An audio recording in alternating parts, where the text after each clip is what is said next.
Hello first year के बच्चों, नमस्कार। आज आपको हम कुछ डिटेल दिखाएंगे आपके फाइनेंशियल अकाउंट से। तो पहले चैप्टर का जो डिटेल है वो मैं आपको बताता हूँ। अगर समय आपके पास है तो लिख लीजिए। जो प्रैक्टिकल क्वेश्चंस हैं वो आपको हम क्लास जब चालू होंगे तभी बता पाएंगे, क्योंकि बोर्ड में करना इम्पॉसिबल है और समय भी कम होता है हमारे पास में। इसलिए आज हम बताएंगे रिक्त स्थानों की पूर्ति कीजिए। सबसे पहला है इसमें पुस्त पालन एवं लेखा कर्म का आरंभ खाली स्थान में हुआ। कहाँ हुआ? इसका आंसर है इटली, है ना। इटली को अंडरलाइन कर लीजिए। दूसरा है पुस्त पालन एवं लेखा कर्म का जन्म सन 1494 1494 में हुआ।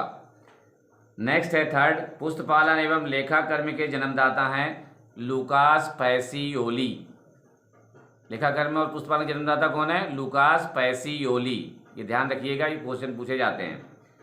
नेक्स्ट है फोर्थ, भारत में लेखांकन की शुरुआत खाली स्थान युग में हुई। कब हुई? औद्योगिक युग में, औद्योगिक युग में हुई।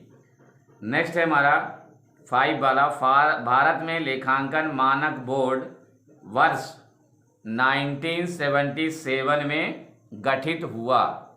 ठीक है। उसके बाद 6 है लेखांकन है कला और विज्ञान दोनों। लेखांकन कला और विज्ञान दोनों है। लेखांकन व्यवसाय के साथ मौद्रिक लेन देन की भाषा है, क्योंकि जो लेखांकन है उसमें मौद्रिक मुद्रा के ही लेन देन का व्यवहार लिखा जाता है। नेक्स्ट है the institute of chartered accountants की स्थापना सन 1949 में हुई। अंडरलाइन कीजिए 1949, 1949। नेक्स्ट है लेखांकन फिल इन द ब्लैंक्स यंत्र है। लेखांकन व्यावसायिक लेन देनों का मापक यंत्र है। लेखांकन क्या है? व्यावसायिक लेन देनों का मापक यंत्र है। नेक्स्ट है 10th, तलपट के अंतर को खाते में अंतरित किया जाता है। यह कथन सही है या गलत? ये कथन गलत है। नेक्स्ट है माल दान में दिए जाने पर, माल को दान में दिए जाने पर ब्लैंक लेखा क्रेडिट होगा। कौन सा? क्रय लेखा। ठीक है। परचेस अकाउंट क्रय लेखा क्रेडिट होगा। 12th है चालू अवधारणा के अनुसार व्यवसाय का अस्तित्व अनिश्चित काल तक माना जाता है। अनिश्चित काल को अंडरलाइन करेंगे। 13 है किस वर्ष दोहरा लेखा प्रणाली आरंभ हुई? डबल एंट्री सिस्टम कब चालू हुई? कब चालू हुई? 1494, 1494 में। नेक्स्ट है पूंजी फिल इन द ब्लैंक्स खाता है। पूंजी खाता कौन सा खाता होता है? पर्सनल अकाउंट, व्यक्तिगत लेखा। पूंजी खाता पर्सनल अकाउंट है, व्यक्तिगत लेखा है।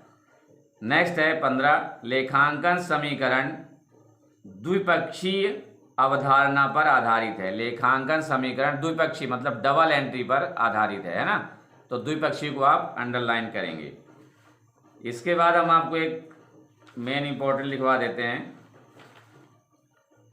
जो आप थोड़ा इसके लागत लेखांकन के प्रकार, लेखांकन कितने प्रकार के होते हैं वो लिख लीजिए, पॉइंट लिखा देते हैं। पहला होता है वित्तीय लेखे, दूसरा है लागत लेखे, तीसरा है पारिमाणिक लेखे, चौथा है प्रबंधकीय लेखे और पांचवा है कर लेखांकन, छठवां है सरकारी लेखांकन, सातवां है मानवीय साधन लेखांकन। ठीक है। ये 7 प्रकार के लेखांकन होते हैं। वित्तीय लेखांकन को इंग्लिश में बोलते हैं फाइनेंशियल अकाउंट्स, लागत लेखे को बोलते हैं कॉस्ट अकाउंट्स, परिमाणिक लेखे को बोलते हैं क्वांटिटेटिव अकाउंट्स, प्रबंधकीय लेखे को बोलते हैं मैनेजेरियल अकाउंट्स और कर लेखांकन को बोलते हैं टैक्स अकाउंटिंग और सरकारी लेखांकन बोलते हैं गवर्नमेंट अकाउंटिंग, मानवीय साधन लेखांकन बोलते हैं ह्यूमन रिसोर्स अकाउंटिंग। ठीक है। ये 7 प्रकार के लेखांकन के प्रकार आपके पास हैं, वो याद कीजिएगा। अब एक मेन कभी कभी ये क्वेश्चन आ जाता है, लेखांकन चक्र क्या है? Accounting cycles. अकाउंटिंग साइकिल्स में सबसे पहले क्या लिखेंगे? प्रथम सीढ़ी।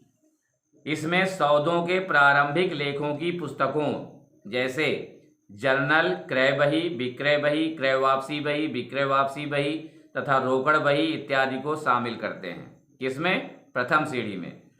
द्वितीय सीढ़ी, इसमें लेखों का वर्गीकरण अर्थात खाता बही को शामिल करते हैं।